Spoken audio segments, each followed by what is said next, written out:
Hello and welcome to Beacon of Creation, a weekly podcast on game design through the lens of Magic the Gathering. I'm Tim. And I'm Juliet. Well, we got no. it. That's right. Surprise, this episode's all about swapping power and toughness. Or exchanging combat for pacifism here. Yeah. So I've been interested in the works of literature of the year 1894 for a great deal of time. As most people know about me, that I've been very interested in 1894. Like many years, you can look at it, you're like, wow, it's so perfectly like reflective of all of the things that we're dealing with today. It's like, yeah, that's true. If you look at any year in history, it's going to reflect the present because you're looking at it from the present. But one of the big works from that year is Leo Tolstoy's The Kingdom of God is Within You. Tolstoy, I think, more known in modern America for his very, very famous literature. Works like War and Peace and Anna Karenina. Yeah. He also wrote a decent amount of nonfiction, especially kind of after he was done writing fiction for the most part. He ended up being very influential in the kind of early movements of Christian anarchism, which paralleled other kind of scientific forms of anarchism, and also set up or inspired or in many ways influenced, I suppose we can say at least, some of the famous and successful nonviolent resistance movements in the 20th century. This is like the existence of the state kind of also means the existence of the state enforcing itself, which also means violence. And he's saying, if I'm going to be Christian, I need to have no state because I need to have no violence. Yes, but I think even more like finding a point of it being like, you should not go to war. You cannot go to war. You cannot let yourself be made into a soldier. You cannot support a state that wants to go to war. Yeah. War is really bad. Getting into further things, we could talk a lot about anarchy. We could do a whole episode on different philosophical sort of points. But I'm particularly interested in that aspect of like nonviolence. Yeah. I've also been reading a much more recent work lately, which is Judith Butler's The Force of Nonviolence, which came out in 2020 and is kind of aware of a lot of the present things in the 21st century. Yeah. But is also looking a lot at Freud, at Fanon, at Foucault, and taking a philosophical, a modern day philosophical look at nonviolence and what it means to not start from an assumption of self-defense in the world, to not start from the idea that like mostly nonviolence, but we're going to make sure it's still okay to do violence against one particular kind of people, and how that little twist has been used quite a lot. All of which has me thinking about, the very present contemporary, of course, with Lorwyn Eclipsed coming out this January in 2026. Yeah.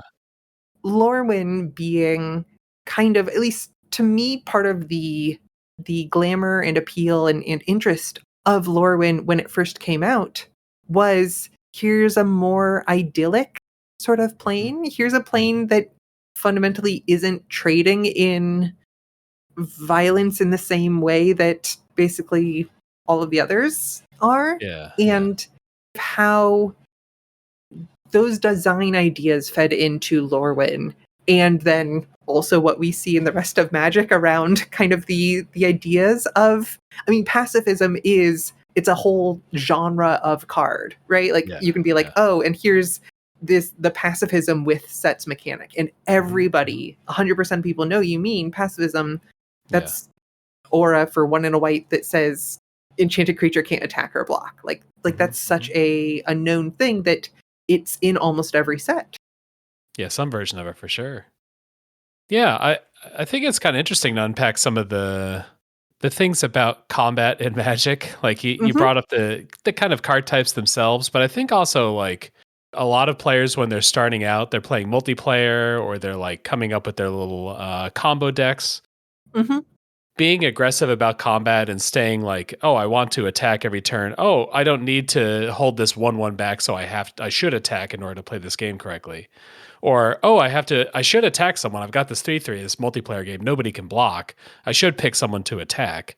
And a lot of times people's reaction when they're learning is like, I don't kind of want to don't want to do that. I want to just like stay, I want to delay starting all of that until later in the game.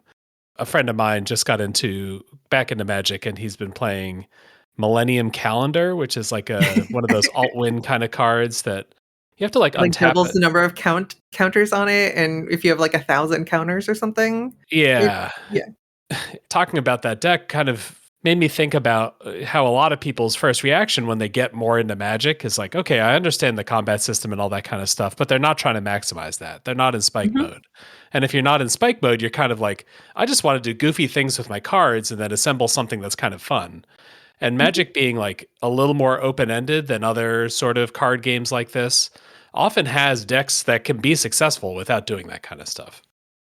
You brought up Spike there, and I think that is kind of spot on in a way, thinking about the 3 archetypal psychographics that Hmm. were kind of handed Hmm. handed down to us and that have influenced Magic design.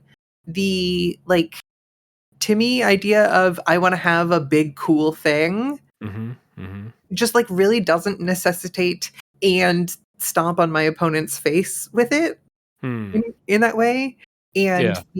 the Jenny combo kind of idea of, I want to have this cool interaction that interacts in this way, or in the, like, "Hey, I made a cool theme deck," Yeah. are both, like, I'd love to have an audience for that, but Mhm.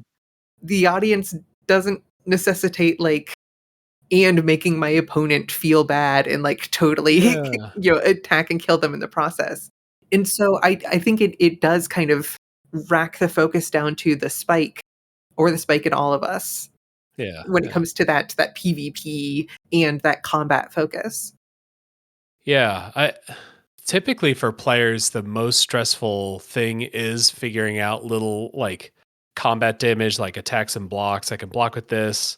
Maybe not fully stressful, but just at least like the most analytic. I have to Mhm, really look on board to see exactly how big each creature is. Oh, can someone give away a buff? Oh, is there a death trigger? Like that tends to be the thing that gets really nitty-gritty in Magic games. And if people are playing casually or they're newer or they're just trying to relax or they're just trying to assemble their funny deck, they kind of just want to cast their cards and interact a little bit but not pay attention to every single detail because Magic can pretty quickly put you into overload. And a lot of that mhm. overload is combat math, is like the specific numbers on creatures' powers and toughnesses. Yeah, yeah. There's like one other piece to that too, where you mentioned like the Timmy sort of like I'm going to play a giant dinosaur, and I think that like even then it's like well I got all the big creatures so I win. Like it's so big that I no longer have to do combat math. That it's just sort of like yep I got all the big guys so congrats me, I'm having a great time. Mhm.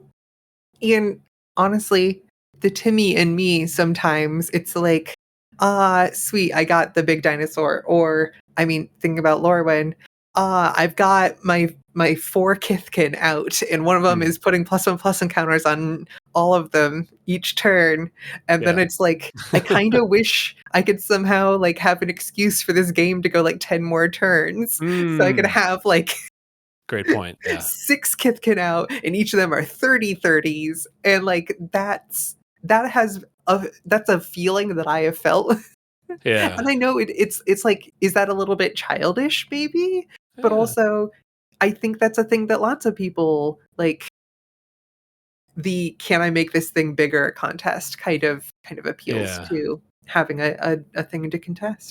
I also think of this as like if I want to do like really complicated combos or something like that, I think I'd rather do it against a computer. I don't know if this makes Sure. sense, but Uh-huh. like, Uh-huh. Uh-huh. if it's going to take me 15 minutes to do a turn, give me like, arena against 3 bots, so I could just, do my convoluted, complicated thing where my guys are all, 200 creatures, and then I laugh and smush everybody. 100%. I totally get that. In addition to pacifism as an individual card, I thought we could also look at maybe some Magic cards that in the text themselves are saying, "Hey, we care about this kind of like nonviolent sort of thing." One that you had brought up is Path to Redemption, which is Hmm.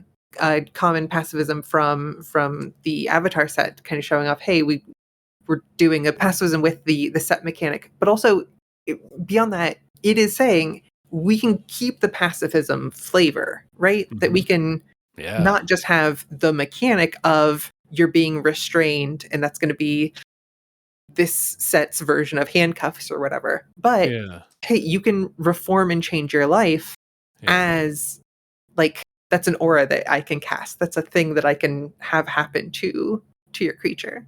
Yeah, yeah, and so it has the pacifism effect, but then it also has this other thing that we've started seeing on white cards where we don't just pacify you, but we get rid of the card at some point just to prevent it from being a problem. But there's like an extra flavor note in here that I really enjoy, which is like, hey, you spend your 5 mana, you sack the aura, the creature goes away, and then an ally pops out, and that's just like so wholesome to me. Oh yeah. That it The that it's ally sort of is like it's sort of a control magic defection, but it's not quite, and also just the ally creature type just makes it even more like, yeah, we're teamed up now. I hadn't put the two and two together that the ally you get is like you've kind of recruited and sanded off the edges. The Yeah, yeah, the exiled creature. That's a really fun little flavor note. yeah. A thing kind of alongside just peace, we're not going to do war anymore as a flavor is what I would call pastoral genre. Okay, What in people looking at Tolstoyan anarchaics would be the agrarian kind of aspect to things.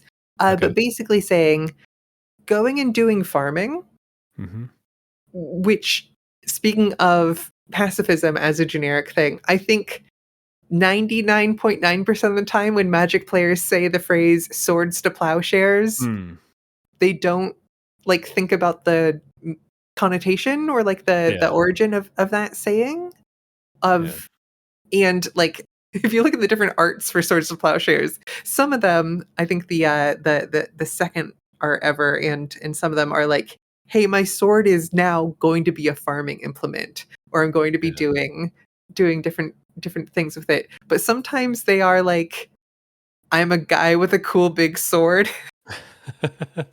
And I feel bad. Sometimes it's just like I'm a guy with a cool big sword because this is like a swords removal spell.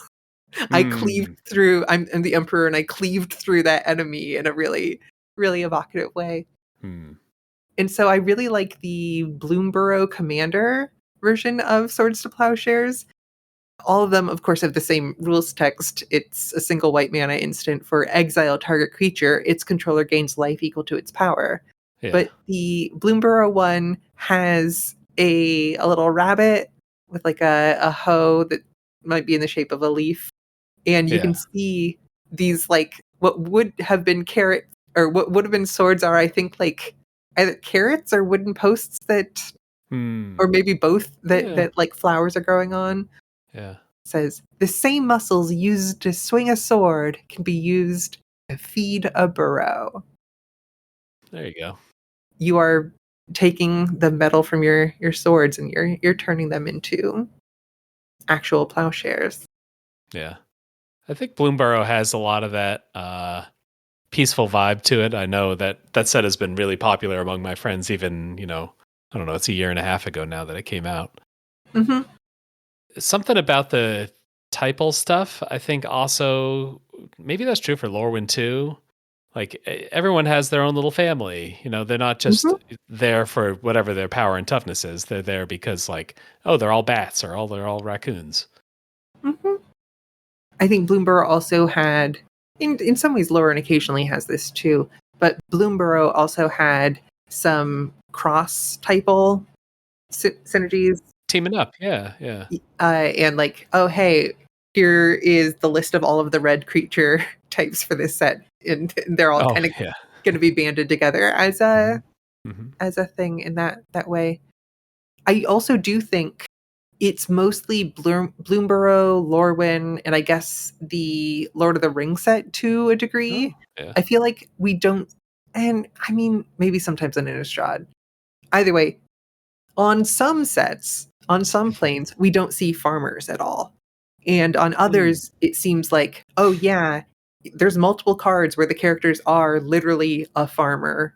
Maybe they're doing something else, but they're also a farmer, or they have farming going on in the background, or stuff like Mm. that. And I don't know that that was a thing much in Magic before Lorwyn. You know, there's the I'm sorry I burned your fields. Here's a sack of gold Yeah. sort of thing. Reparations or whatever it's called. Yeah.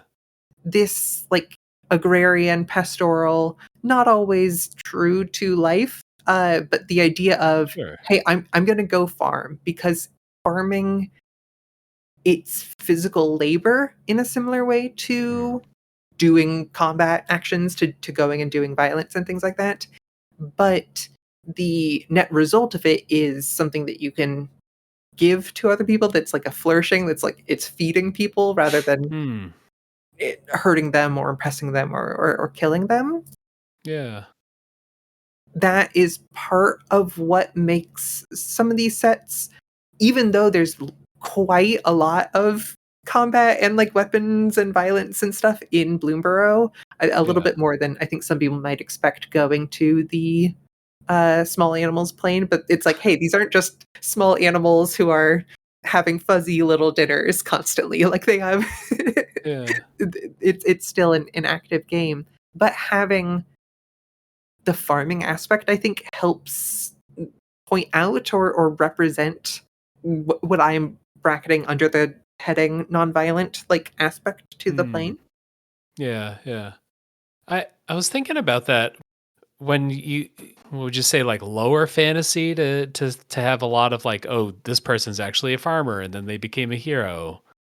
I sort of think of like a lot of early Magic, like past the first year or two, was like these are comic booky wizards that are having like Mhm. plane spanning, grudges, and there's no time to depict a farm because everyone's casting a 10th level spell or whatever. Sure, sure. I sort of think of the lower fantasy stuff also. Maybe this is the opposite of what we're trying to talk about, but with like war simulations or whatever, like the more Mhm. important farms are, the more realistic it is, and the more sort of like we have to burn a bunch of fields or whatever. Uh, when you mentioned that, I was like, wait a minute, isn't there? And yeah, Diligent Farmhand is a somewhat relevant card in in Hmm. Odyssey because it counts as a muscle burst in the graveyard, and so you can you can Yeah. turn your farmhand into a basic land, and then in the Hmm. graveyard, it boosts your giant growth. That Uh, having said that out of the context of the card, it's a little guy. You sack him to rampant growth, and then while it's in your graveyard, it counts as a muscle burst, which is like a sort of giant growth that scales based on the number of muscle bursts in your graveyard. Whenever I saw Diligent Farmland, I'm like, or Farmhand, I'm like, hell yeah, this card rules. Like it's like a really fun like deck building hook and all that other kind of stuff. But just the farmhand is the one that's like going to like Hulk out. Uh, I don't know. It kind of blindsided me when you mentioned it a second time. That I don't know counts as a muscle burst. yeah. I think hypothetically, maybe it's saying like the farmhand's work to like make there be Mm, excess of food is now like, hey, I had a big meal yesterday. I can mm. beat you because it's been a few days since you've had a good meal, you know? Yeah, he's got that hardworking strength to him, even if he looks unimpressive. Yeah. Yeah. Farming, of course, can lean into like horror-y elements. or more scary things. Obviously, we see a lot of the like reaping and scarecrow imagery used Yeah. in Shadowmoor Eventide and everything, Yeah. and in some of the Kithkin being like, uh, oh, like scything away your grain so you can see the intruders Hmm. on. Is that Mist Meadow? Is that Skulker? Which Mist Meadow? I'm gonna find out. Do it live. Yeah, Mist Meadow Skulk. Doyo suspected the boggarts of brewing a plot against his crop, so he scythed away his grain to clear the sightlines. It's just Hmm. it's a future sight card that then was in. Oh. Oh. Funny. But yeah, as a kind of other example that like, hey, just having a farmer doesn't necessarily make things seem more Hmm. chill and less violent. Miss Meadow Skulk, we see a certain amount of like farmers turning out to be werewolves in Hmm. Innistrad, or farmers being part of your human synergy. Like these are just what your human generic tokens are.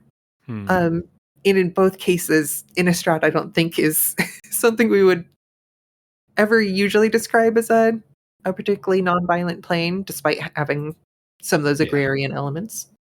Yeah. The farmers are like our main attribute as farmer, as we have a pitchfork. Like that's like their main qualification for being in the set. Pitchfork in one hand, a scythe or a sickle in the A other that you torch, can. something like that. Yeah. Yeah, exactly. Exactly.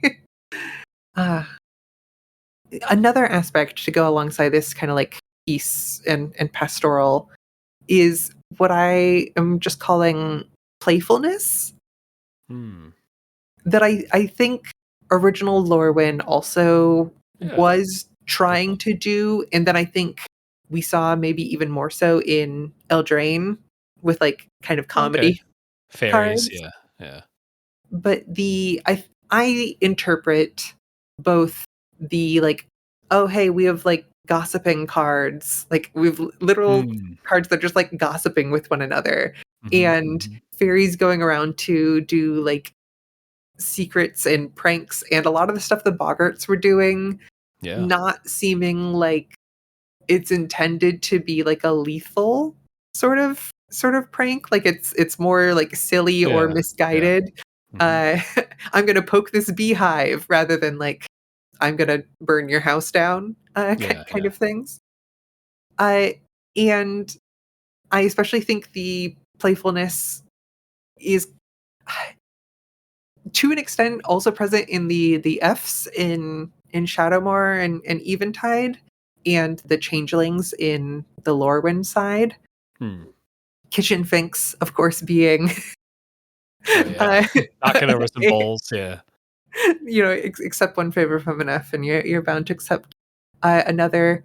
The like butterfly wing little animal outfit kid who shows up across the various different Bairn Hmm. cards. Yeah. In the most recent one is Glister Bairn. Like we can have this puckish playfulness. A a kind of direct example of this to me, people may or may not remember Voracious Hatchling from Okay. Eventide. That's definitely won't be able to remember which color pair that is from the name, because why would Mhm. you ever?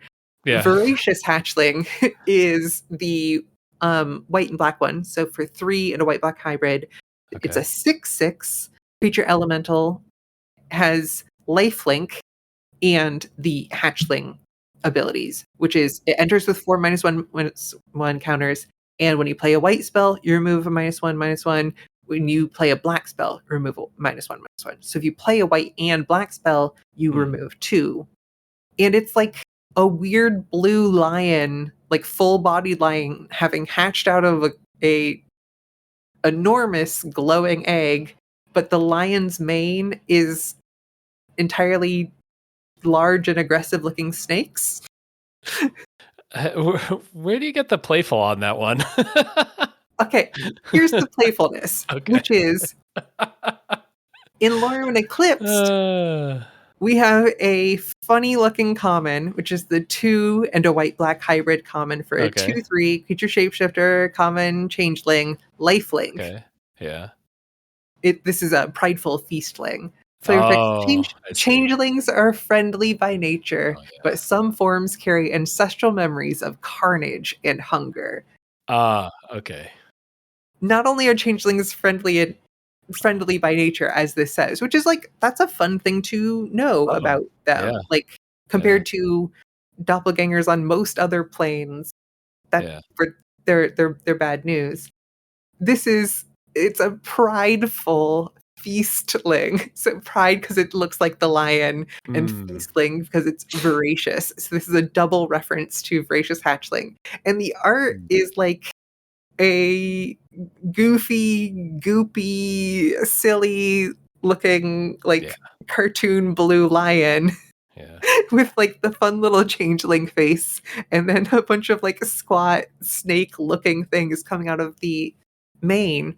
And I think it's a really fun kind of example of like, yeah, this is a playful card. It's yeah, being silly. It's not like full acorn.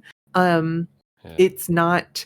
This is just a joke reference to two different cards Okay. in a like future sight, modern horizonsy sort of way. It's Yeah. like, yeah, this is a thing that existed during a really dark time, and now we have a time that is not all dark. It's a mix of light and dark in really positive ways. Mm, This to me is like, yeah, this is the playfulness of Lorwyn, being yeah. able to take something absolutely terrifying in every way and And make go, the oh, this goofball is version. yeah, this is a guy. I'll hang out with this guy. We'll play fetch with this Yeah, this he's funny. weird lion with snakes. Yeah, Whatever. there's a bunch of changelings in the original set and with the new set, I feel like, that are both like just some of my favorite little goofballs. Mm-hmm. Mm-hmm. One reason why maybe I bring up playfulness and point on it is that if you only think of nonviolence as like it's just the absence of violence Mhm. and not have like a positive thing to say, oh, but what is it rather than like what isn't it? Hmm. And I think sometimes the playfulness helps anchor that in some positive thing, which is like it's hard to it's hard to be too terrible when you're like making a human connection or making somebody Hmm. laugh or Yeah. trying to do something helpful even if it isn't the most helpful. Yeah, the changelings are disarming. Like, you're not like, "Oh, I have to go fight that." They're like, "Oh, what a weirdo. Let me Mhm. look at that little weird ooze guy." Mark Rosewater, I think, mentioned wanting to find some way to make them more popular, and the answer was to make them less translucent, which I think is Oh. like, yeah, you did succeed at making them um, more tangible and less like see Mm, through. okay. Yeah, they look more like, yeah, they're made of I don't know. What are they made of? I'm actually not sure now that I'm saying that. They They're made look of something. more, There is a yeah, changing material. they look more like they could be made of like blown glass, maybe, rather Oh. than looking like they're made of like goop. Yeah, yeah, you're right. They look a little more solid now. Hmm. Crib swap, we got another new art for that.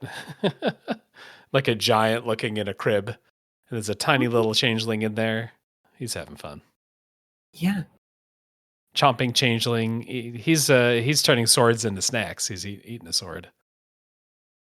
that's the way. I mean, that's just cutting out the middleman in the plowshares, right? The Yeah, plowshares yeah. are for. You know what? That's true. Yeah. Let's keep it simple. It is also, I think, interesting to just as a counterexample look at maybe peace being used elsewhere in Magic. Hmm. I was looking this up just out of curiosity, and the first card I saw being Loxodon Peacekeeper from Mirror. It's a scary little imposing 4/4 for 2, except the player with the lowest life total gains control of this. Hmm. And so like to a degree this is stopping people from dying, but this is the most equipped for violence and nothing but violence Yeah. art I think I've ever seen of this Loxodon, just like in full armor with this massive hammer. Yeah. Yeah. They had to like reposition him so they could get more of his cool armor in frame. He's squatting down. He's ready to bulldoze someone. Yeah. Mirrodin might be in the zone that I was talking about before of like comic booky high fantasy where it's like super roided up, powerful, muscular, super Mhm. ornate armor, super gigantic, powerful. And that's like pretty far away from a farm. There's not a lot of farms on Mirrodin. I don't know what they eat on Mirrodin, but I mean, they have the razor grass, but I don't know how much grass is in the razor grass. yeah, yeah, yeah. I don't know how much actual plant life there is in the near the Tree of Tales. I don't know. Uh, The more I think about this, the more confused I am. maybe. All right, Vorthoses, get back to us. What do they eat on Meriden? We're looking at a much more recent card from, I believe, Wilds of Eldraine. Will, Scion of Peace. Oh, my It's buddy. 1 white and a blue for a 2/4 legendary creature, human, wizard, mythic, vigilance, and you tap him. Spells you cast that are white or blue cost X less to cast, where X is the amount of life you gained this turn. Flavor text: it's easy to cry for glory and charge those who disagree with you, but it takes finesse to turn enemies into allies rather than corpses. Which, sure, I can see. Will, you do look like you are about to cut someone down with your sword, though. Your sword Yeah. is very, very prominent. And, people can have swords and say they're doing peace, but Hmm.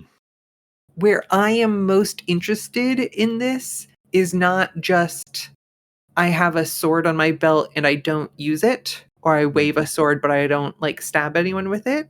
Yeah. But what does it take to not have a sword or to Hmm. do things such that you don't have a sword and that like that isn't an option on the table?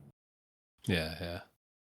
Magic does, I think, have an advantage over other card games, over at least many other card games. There will be plenty of card games, I think, forever, where folks are trying out, hey, what can we have our like the things that we're playing do that Hmm. isn't just battling with each other or attacking each other's faces. Hmm. And like the old Neopets card game had contests, and so you have Oh, like these different like types of contests. I think you could get there like in different ways. It doesn't have Games don't have to just be about like killing or whatever. yeah. I feel like Lorcana is a little bit that. I actually find it kind Mhm, of confusing in Lorcana because it's like, I'm going to challenge you, which decreases like a thing that's very much the same as health, but just not called that. I don't mhm, know. Renamed violence, I guess. mhm. But I think Magic's kind of secret weapon in balancing all of this is lands. The fact that we have a land system instead of like your cards are face Mm. down as prizes, or Yeah, you have that's a good point. to Yeah.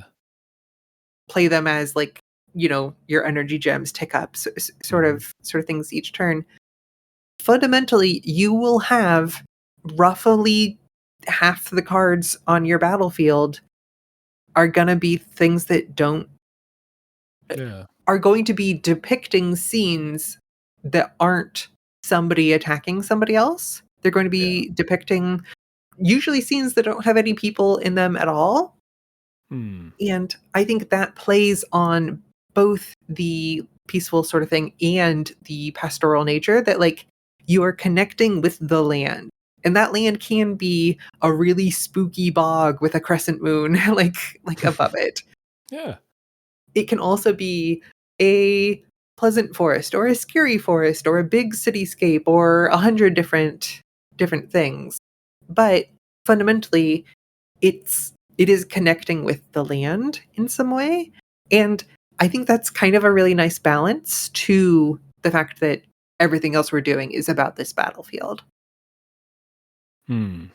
And you can have decks that, because of that, also I've got a bunch of artifacts that aren't necessarily about fighting or anything like that. Sure. I've got some spells that are about slowing things down or making everyone draw cards or whatever. Yeah, people can play that kind of, compared to, like, I don't know, the new League of Legends game, which is almost all directly about combat. And like Magic could easily have ended up, Yeah, I guess, in other ways. The fact that yeah. we do this, like, each set is a place that we go to rather than like all Hmm. about one Faction or specific, something. yeah, faction or like legendary character. And this is the Jace set, and it's all Jace in Hmm. in just any different number of planes interacting with any number of different plots, but it's all going to be just, all of his stuff or whatever. Instead, we go to a place, and so we get to see things that aren't just a specific cast of legendary creatures in every frame. Yeah. One thing that was originally set up for Lorwyn and then it got moved to Shadowmoor during the design is the idea of like -1/-1 counters, Hmm. which are like, I do recommend checking out some of the articles about the decision to bring them back for Lorwyn Eclipsed and how to use them. Hmm. And I kind of really do look forward to hearing how this limited format and maybe even playing some of this limited format myself, Yeah. to kind of see how that goes. But they were looking for something that felt less violent than Yeah. just killing creatures, and they Yeah. found that -1/-1 counters can end up the, like, scary, like, scars of things showing up, which is Yeah. Like, just as or more violent. Yeah. how we get Wither Yeah. and stuff like that. -1/-1 counters, like, add more to the combat math, more to the sort of, like, analysis stress of figuring out what to do. And so Mhm. even if, like, having two -1/-1 counters on your creature is less bad than having it killed, I have to think harder. Sure. I have to, like, to have way more, benefits, or that creature's around longer, so I have to think about it more. Yeah, I could see it feeling maybe not more violent, but more bad than the creature just going away. Looking at Blight as a thing that you're basically doing, obviously, you can make the opponent Blight, but putting -1/-1 counters on creatures you control Yeah, yeah.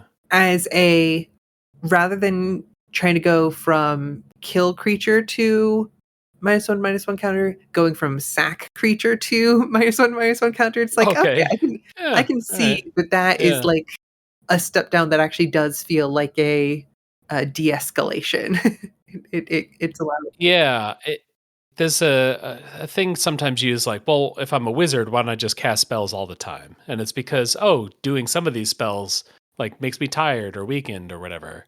And maybe if I haven't played the set yet, but maybe part of the feeling of blight as it's used in Lorwyn Eclipsed is like, hey, we need to, like, temporarily put ourselves in danger to cast this cool thing. I can work with my creatures more than just sacking them. I think maybe the pattern that the white black sack deck, which has been in like 15 limited formats now, is just about how many 1/1s can I make and how many can I sack. And here, no, I'm actually working as a team, and different creatures are better at taking on counters and working with counters. Yeah. I get to keep them around longer. I get to look at my little goofballs like a Gristle Glutton a little bit longer. Let's design some little goofballs. Let's Yeah, do it. Let's jump in. Let's focus still on Lorwyn, yeah. and I'd love if we can see ourselves designing a card about peace, a card about playfulness, or a pastoral card. Hmm. Do we want to each design one card? Or at least each start a card, I guess. Okay, sure. We might have Sure. some tweaks for each other. Yeah.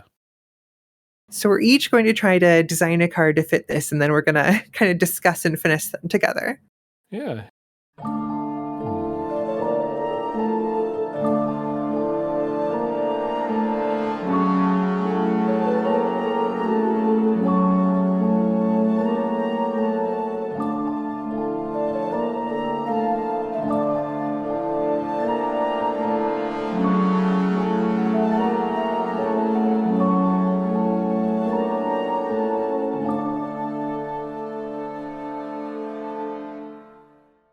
So the card that I am noodling around with here, I wanted to get like a farm theme in there.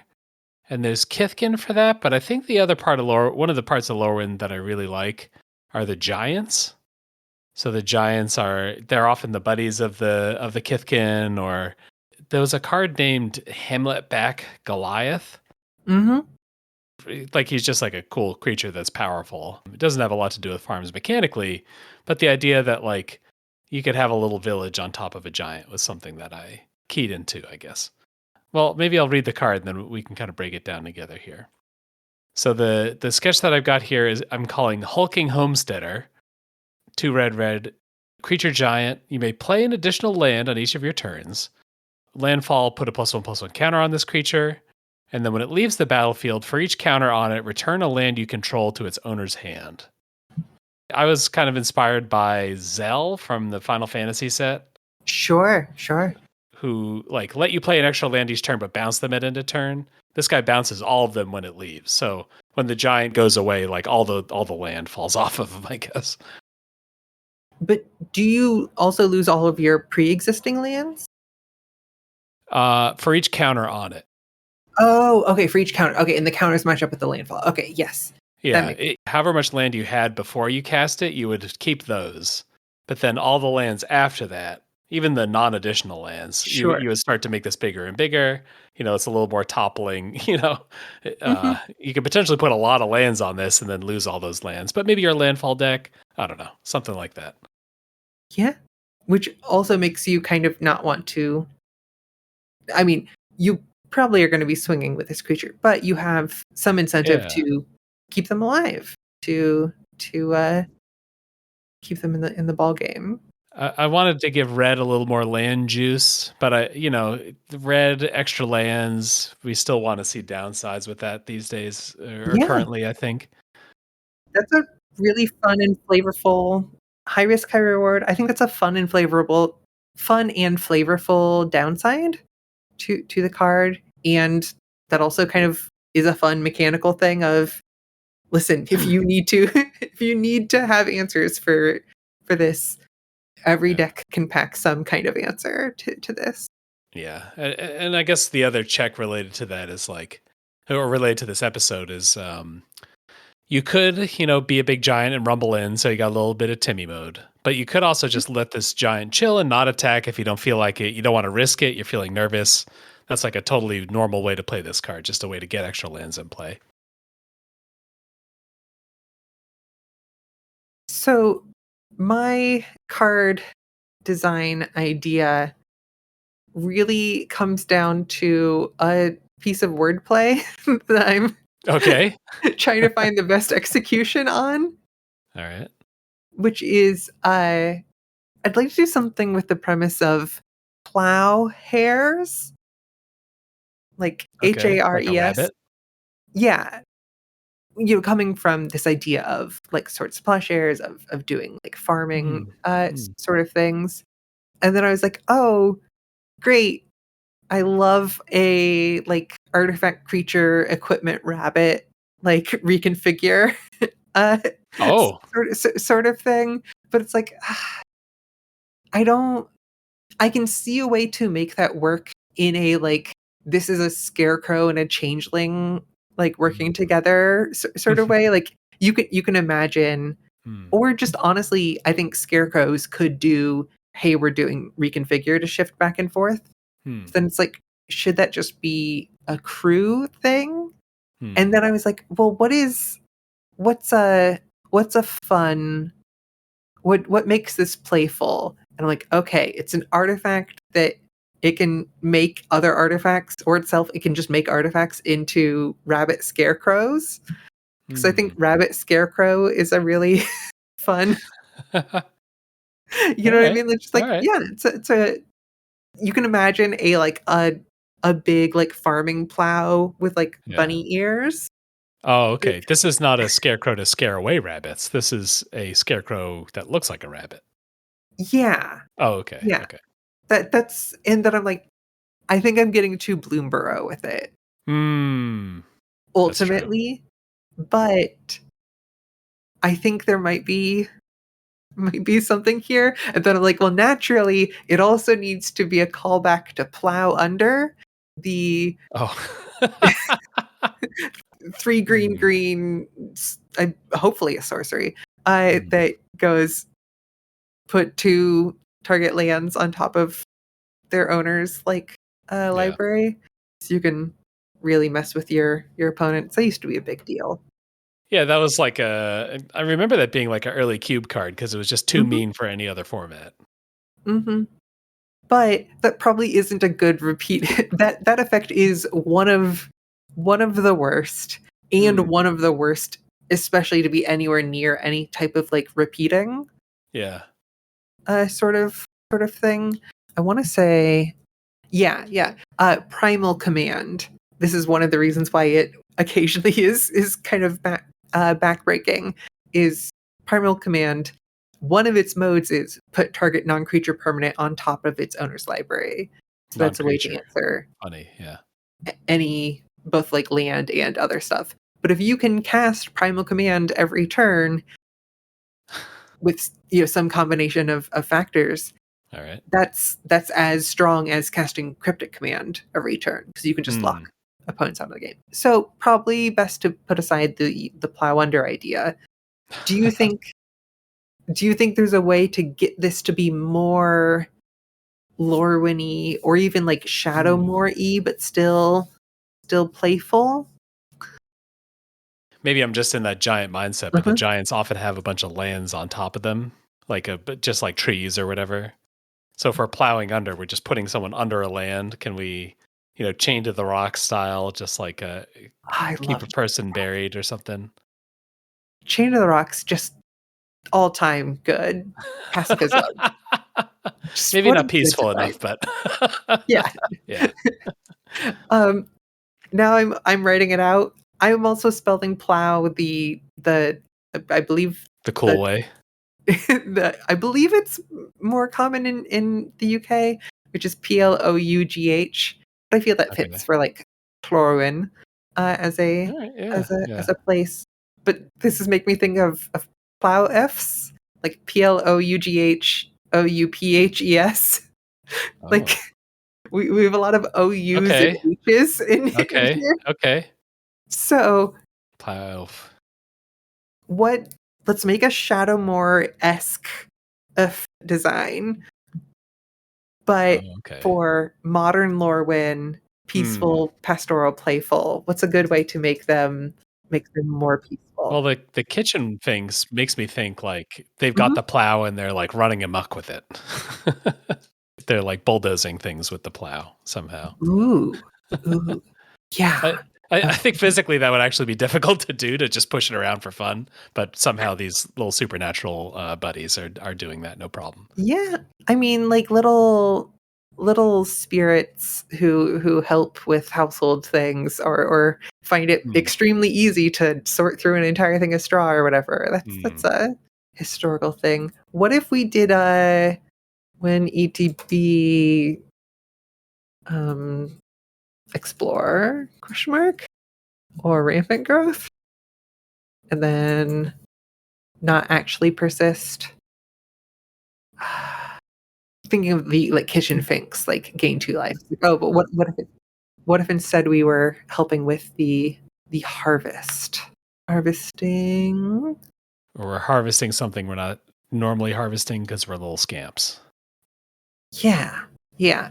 But in a playful way, in maybe a way that lets games go longer or doesn't directly contribute to Hmm. hitting the Okay. opponent's face. Plow under everybody. Yeah.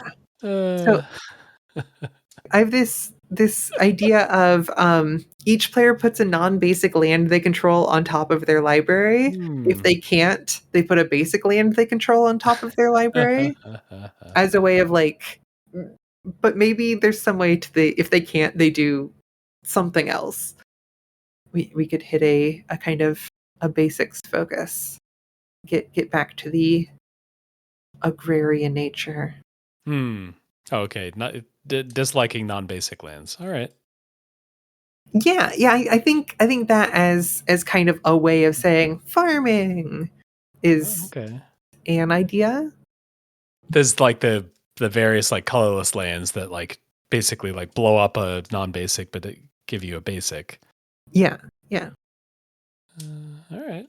It is rough to hit one of everybody's lands, but not yourself because you are playing all You built basic. around it, yeah. Is that too time walk Hmm. for freezing down everybody else at a multiplayer table? Yeah, I guess if you just choose a land. Uh, Okay, I don't know, but I think I think this kind of works in a way. Okay. My card is at the very least silly. So we're approaching some things. It's plow oofs. It's 1 green and a green for 3/2. When Hmm. this creature enters, each player puts a non-basic land they control on top of their library. All right. When this creature leaves the battlefield, each player draws a card. Do you think a oof could be red? Could this be hybrid red green? Or is this too weird? Hybrid red green. I think of all the weird creatures on Lorwyn as having hybrid types, I guess. Because he's Shadowmoor, maybe. Sure. Is it bad that I don't want to give this persist. I don't want to I think playing this card normally is probably enough, even if because people Yeah. are are 1 card away from the things they would be drawing, but then they catch back up on it if this leaves. I guess once you're on Shadowmoor, now we're back in the domain of the spikes, right? Because we got Wither, Sure. we got Paranoid Kithkin. So yeah, it's okay to be a But little bit mean if you're on Shadowmoor. even if we're spiky, can we still find our way back to the premise of the episode with the nonviolence? Who can say? And listener, you can share with us your favorite pacifisms in Magic Past, your favorite pacifisms in Magic that you've designed, your Oh favorite yeah. other examples and evocations of nonviolence in its different forms and resistances, and things we might think about it in the present day. But beyond all that war and peace, we've got a design challenge going on for the month of January, which is Janus Two-Face. Design a non-creature dual-faced card. Bonus points include war and peace. The text should contain the string equal to the number. And Jack and Jill went up the hill. The submission is easy to read. And those will be due January 30th. I love it. I love it. The easy to read, so controversial. People are loving it. Yeah, the double face card. I guess one of the main things that I'm looking for is, I think double face, if I'm choosing them or if I'm transforming into them, that can be pretty manageable. But if we've got like flip into, on the backside is a saga, on the backside is a planeswalker. That's going to be hard for that to be easy to read. But I'm always interested in how people solve that problem, how to make it still feel manageable. Alrighty, January 30th. So you got a little bit of time left. You got a week or so. And that's probably it for the podcast for the week. Get on the Discord. We had a bunch of new people joining, so join along with them and get into the design challenges, get into You Make the Pack, or just get into giving your feedback and like posting your cards. We've had people posting a lot of cards in our card critique channel, which is a great way to say like, hey, I would like some feedback. And usually someone's around to give everyone feedback in that channel. Yeah. And make sure to submit your submission in the design challenge in the thread we've got there on the Discord, because Tim and I will be reviewing those cards really soon. Yeah. Love to see it. Anything else that you've been up to?